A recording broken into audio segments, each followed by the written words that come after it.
வணக்கம் ஃப்ரெண்ட்ஸ். லட்சுமி அம்மா அவர்கள் எழுதிய 2வது மலர், அத்தியாயம் 13. அடுத்த நாள் மாதத்தின் முதல் தேதி. வேலைக்கு போய் சேர வேண்டிய நாள். அதற்கு பின் அவனுக்கு ஞாயிற்றுக்கிழமைகள் தவிர மற்ற நாட்களில் கடை தெருவுக்கு போய் வர நேரம் இருக்காது. ஞாயிறன்று அநேகமாக எல்லா கடைகளும் மூடியிருக்கும். வேலையில் சேர பளிச்சென்று உடுத்தி செல்ல அவனுக்கு சில புது உடைகள் தேவையாயிற்றே. மாற்றி அணிந்து கொள்ள புதிய காலணிகள் தேவை. அம்மா கோதை பலவும் எண்ணித்தான் முதல் நாளே வங்கியிலிருந்து எடுத்து வைத்திருந்த தன் சேமிப்பு பணம் 1000 ரூபாயை மகன் கையில் வைத்தாள். வேண்டாம் என அவன் மறுத்தும் தாய் கேட்கவில்லை. அவன் ஏற்கப் போகும் வேலைக்கு தக்க வேஷம் அவன் போட வேண்டுமே. புதிதாக சட்டை, பேண்ட்டு, கழுத்து டைகள் 1-2 வாங்கி கொண்டாக வேண்டும். மகனை வற்புறுத்தி கடை தெருவுக்கு அனுப்பிவிட்டிருந்தாள். நகரத்திலிருந்து ரெடிமேட் ஆடை கடைகள் சிலவற்றில் அவன் காலை பொழுது முழுவதும் ஏறி இறங்கி கொண்டிருந்தான். முடிவில் ஒரு கடையில் தனக்கு அவசரமாக தேவைப்பட்ட ஒரு சஃபாரி சூட், ஒரு சட்டை, ஒரு பேண்ட், சில டைகள் முதலியவற்றை வாங்கி கொண்டான். அதற்குள்ளாகவே அவனது கையிருப்பு தீர்ந்து போய்விட்டது. போதும், முதல் மாதம் சம்பளம் வாங்கியதும் இன்னொரு சஃபாரி சூட், புதிய காலணி முதலியவற்றை வாங்கி கொள்வோம். துணிகளுக்கே எல்லா பணத்தையும் செலவழித்தால் சாப்பாட்டுக்கு வயிற்றின் மேல் ஈரத்துண்டை போட்டுக்கொண்டு காய முடியுமா? சமீப காலமாக அம்மா கால் வைத்து கொண்டு போகிறாள். தினசரி கொஞ்சம் பால் அதிகமாக வாங்குகிறாள். வேலைக்கு போக போகிற மகனுக்கு உடம்பில் தெம்பு கூட்ட வேண்டாமா என்று பருப்பு, நெய் என்று கடை சாமான்களையும் தாராளமாக வாங்கி போடுகிறாள். அம்மாவுடன் சேர்ந்து கொண்டு அவனும் அதிக செலவு செய்தால் கட்டுப்படியாகுமா? தனக்குள்ளே எண்ணி முறவழித்தபடி ஆடைகள் அடங்கிய அட்டை பெட்டிகளை இறுக்கமாக இடது கை முடக்கில் அணைத்து கொண்டு வெளியேறினான்.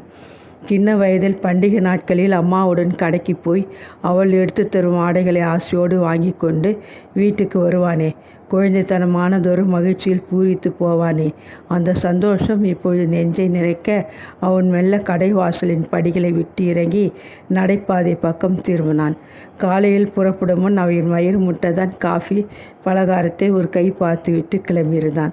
அம்மா சொல்வது போல ஓடுகிற பாம்பை மிதிக்கும் வயது. 5 இட்லிகள், ஒரு கிண்ணம் சாம்பார், ஒரு பெரிய கரண்டி அளவு சட்னி, டம்ளர் நிறைய காஃபி, இத்தனையும் போன இடம் தெரியாது அவன் குடலை பசி பிடுங்க தின்ன தொடங்கிவிட்டது. தலையை வெடிக்க வீசிய வெயில் நின்று நிழலில் கொஞ்ச நேரம் உட்கார மாட்டோமா என்றதொரு களைப்பு கால்களை தள்ளாட செய்தன.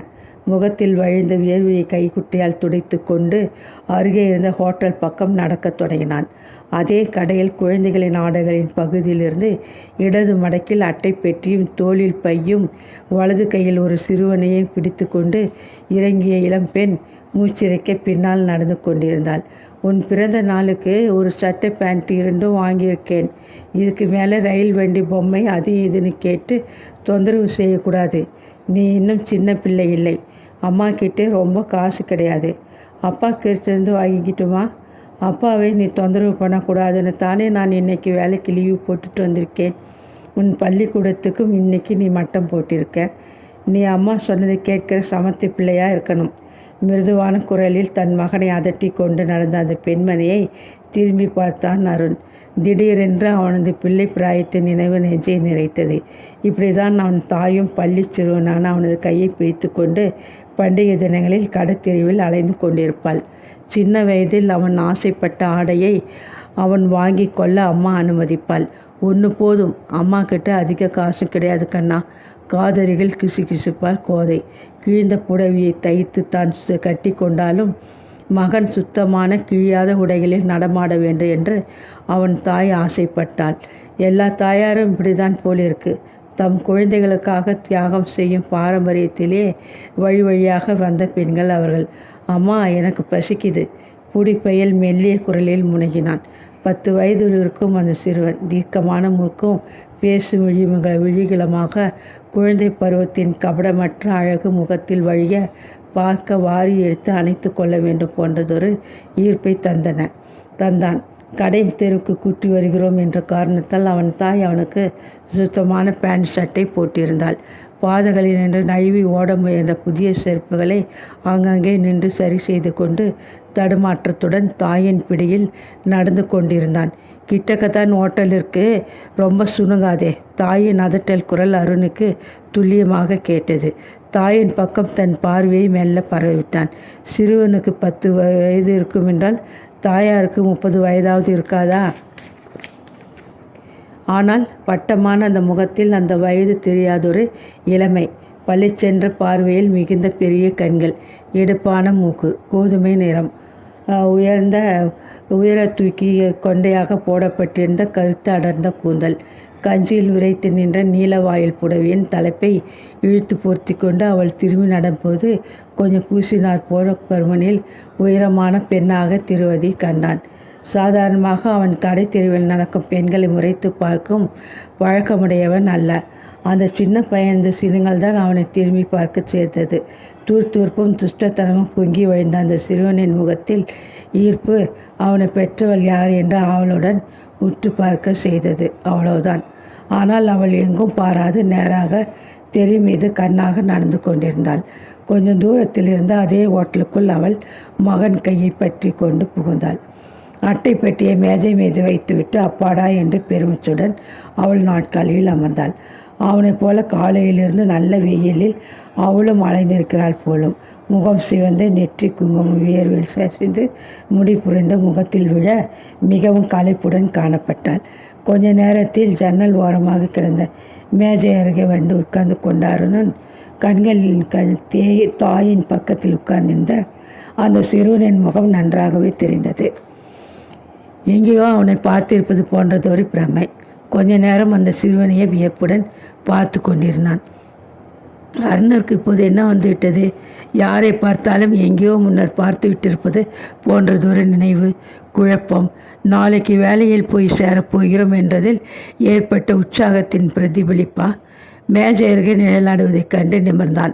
கண்ணாடி டம்ளரில் நீரை நிறைத்து மேஜை மேல் வைத்துவிட்டு சீருடை தரித்த ஹோட்டல் பையன் அவன் முகத்தை பார்த்தான். சுவரின் மேல் சாய்த்து வைக்கப்பட்டிருந்த கரும்பகலையில் எழுதப்பட்டிருந்த உணவு வகைகள், அவைகளின் விலை அனைத்தையும் நொடி பொழுதில் பார்த்துவிட்டு மசாலா தோசை, தயிர் வடை, காஃபி என்று தனக்கு வேண்டியவற்றை வேகமாக சொல்லி முடித்தான். மெல்ல அந்த சிறுவன் பக்கம் திரும்பிய போது விஷமம் பொங்கிய அந்த முகத்திலே இப்போது பிடிவாதம் களை கட்டி கொண்டிருந்தது. உதட்டை சுழித்து கொண்டு சிறுவன் கொஞ்சம் உறுத்த குரலில் சொன்னான், எனக்கு 2 பிளேட் பாதாம் அல்வா வேணும், நெய் தோசையும் ஐஸ்கிரீமும் வேணும். பிறகு போதும், உனக்கு கண்ணு ரொம்பவே பெருசு, எல்லாத்தையும் வாங்கி வச்சுக்கிட்டு சாப்பிட முடியாமல் முழிப்ப. முதல்ல ஒரு பிளேட் பாதாம் அல்வாயும் ஒரு தோசையும் வரவழைக்க போகிறேன். நாம் 2 பேரும் பங்கு போட்டுக்கொண்டு சாப்பிடலாம். எனக்கு தனியாக ஒரு முழு தோசை வேணும். ஐஸ்கிரீமை நீங்கள் தொடக்கூடாது. நீ கூட ஐஸ்கிரீமே தொடக்கூடாது. டாக்டர் என்ன சொன்னார்? சில்லுன்னு எதையும் சாப்பிடக்கூடாதுன்னு சொன்னார் இல்லையா? வீட்டுக்கு போனதும் சூடாக கோகோ கலக்கி தரேன். ஐஸ்கிரீம் வேணும். இப்படி நீ படுத்தினா இனி கடை தெருவுக்கு கூட்டி கொண்டு வரமாட்டேன். இந்தா, என் பர்ஸை தொடாதே. அதில் இருக்கிற கொஞ்சம் சில்லறையையும் கீழே கொட்டிடாதே. தாய் அந்த சிறுவனை அதட்டி கொண்டிருந்தாள். முகம் சிவந்து உதடுகள் நலிந்து கண்களை இடுக்கி கொண்ட அந்த சிறுவன் தலையை ஆட்டிப்படி முரடு பிடித்து கொண்டிருந்ததை காண அருணுக்கு சிரிப்பு பொங்கி கொண்டு வந்தது. அப்படிதான் அவனும் சின்ன வயதில் சில சமயங்கள் அடம் பிடிப்பதுண்டு. அவன் தாய் பாவம், பொறுமையுடன் சொன்னதை கேளுப்பா என்று கெஞ்சி கூட நடப்பாள். கோதை அவனை வாயால் கூட அதிர்ந்து அதட்டியதில்லை. ஒரே பிள்ளை, அவன்தான் தன் உலகம் என்று விட்டு கொடுத்து வாழ்ந்து கொண்டிருப்பவள். சின்ன வயதில் அறியாமையால் அவ்வப்போது கொடுத்த சங்கடத்திற்கு ஈடு செய்வது போல அவன் இனி அவன் தாயை தன் கண்களின் கருமணிகளாக பாதுகாக்க வேண்டும். ஆமாம், அவளுக்கு நிம்மதியும் ஓய்வும் இனி ரொம்பவே அவசியம். தாயை எண்ணி மனமுருகி போனான். கருமலையை பக்கம் திரும்பி பார்த்து கணக்கிட்டு விட்டு தோள்களை குலுக்கினாள் அந்த பெண்மணி.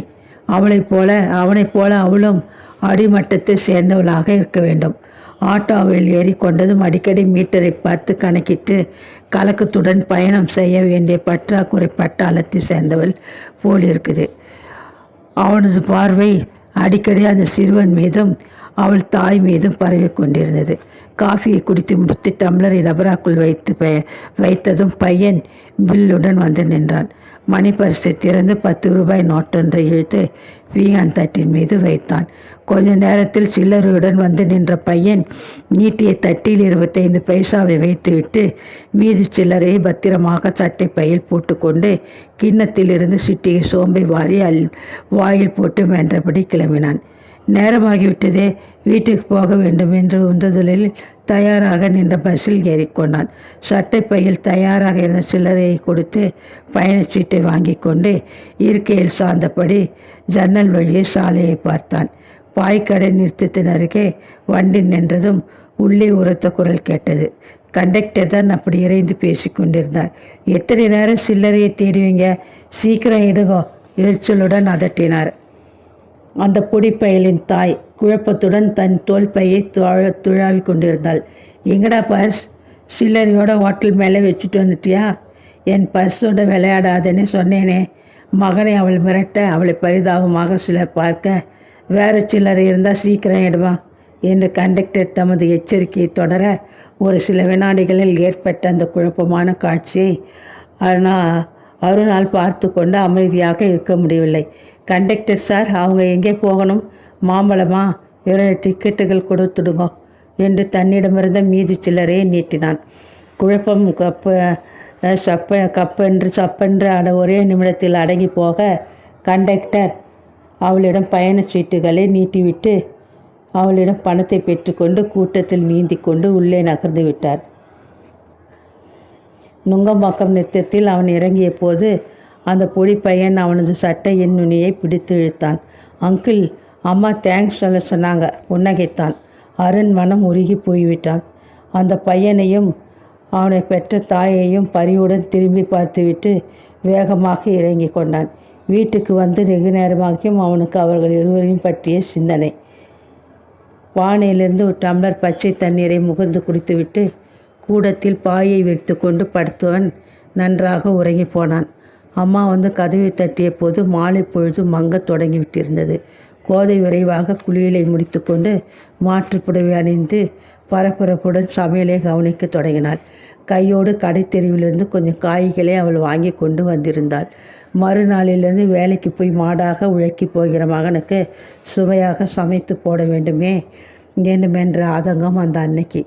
முகத்தை கழுவி முடியை வாரி விட்டு கொண்டு லுங்கி பனியனில் அவன் பின்வரமிருந்து வருவதற்குள் வாயிற்கதவு தட்டப்பட்டது. விரைந்து சென்று திறந்தான். வெறுமுனையிலே நான் மோப்பம் பிடித்து விட்டேன். வெங்காய சாம்பார் வாசனை மூக்க தூக்குதே. சிரித்தபடி பூபதி உள்ளே வந்து நடையில் செருப்புகளை கட்டிவிட்டு முற்றத்தில் இறங்கி முகம் கை கால் கழுவுகளை கழுவி கொண்டு கூடத்திற்கு வந்தார். வாங்கோ, உட்காருங்கோ. நீங்கள் வந்தது நல்லதாக போச்சு. நீங்களும் அருணோடு ஒரு வாய் சாப்பிட்டுவிட்டு போகலாம். மகிழ்ச்சியுடன் சமையலிலிருந்து தலையை நீட்டிய கோதை உபசரித்தாள். தமது ஜோல்னா பைக்குள் கையை விட்டு 2 சாத்துக்குடி பழங்களை எடுத்தார் பூபதி. நாளைக்கு நீ வேலைக்கு போக போகிற, உன்னை நேரில் வந்து வாழ்த்து விட்டு போகத்தான் வந்தேன் என்று பழங்களை அவனது கைகளில் வைத்தார். பளிச்சென்று சிரித்தார்.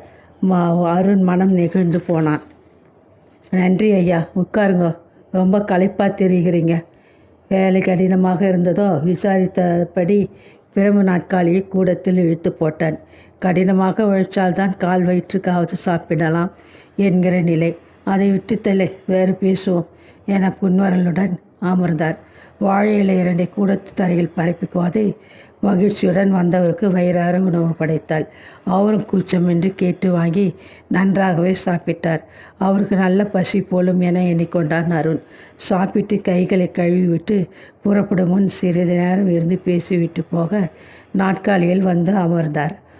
பூபதி அருகில் ஜமுக்காலத்தின் மீது சுவற்றில் சாய்ந்தபடி உட்கார்ந்த அருண் தான் வாங்கிய உடைகளை அட்டை பெட்டிகளிலிருந்து எடுத்து அவருக்கும் தன் அன்னைக்கும் மகிழ்ச்சியுடன் காட்டினான்.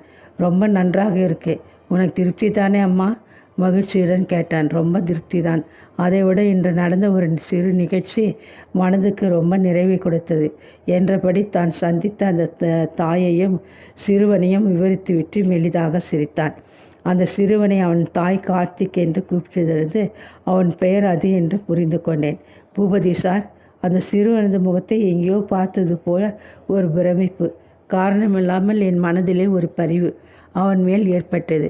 அவர்களை பார்த்தப்போ என் சொந்த சகோதரியை காண்பது போல ஒரு மிரட்சி எனக்கு ஏற்பட்டது.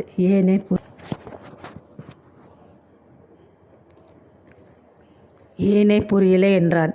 கூட அக்கா தங்க யாரும் இல்லைன்னு உள் மனசில் ஏற்பட்டிருக்கும் ஏக்கம்தான் காரணம். வேற என்ன? அம்மா சிரித்தாள். பூபதி சிரிக்கவில்லை. அவர் முகத்திலே மின்னல் அடித்தது போல பல்வேறு உணர்வுகளின் கொந்தளிப்பு. பூபதி சார், நீங்கள் என்ன நினைக்கிறீங்க? அவரது தோலை மெல்ல தட்டிய போது அவர் திடுக்கிட்டு பார்த்தார். அவரது பார்வையில் பயம். ஏன்? பூபதி ஒரு புரியாத புதிராக இருக்கிறாரே. நகரத்து சாலையில் சந்தித்தவர்களை பற்றி அவன் பேசும்போது அவர் கண்களில் ஏன் அந்த மிரட்சி? ஏன்?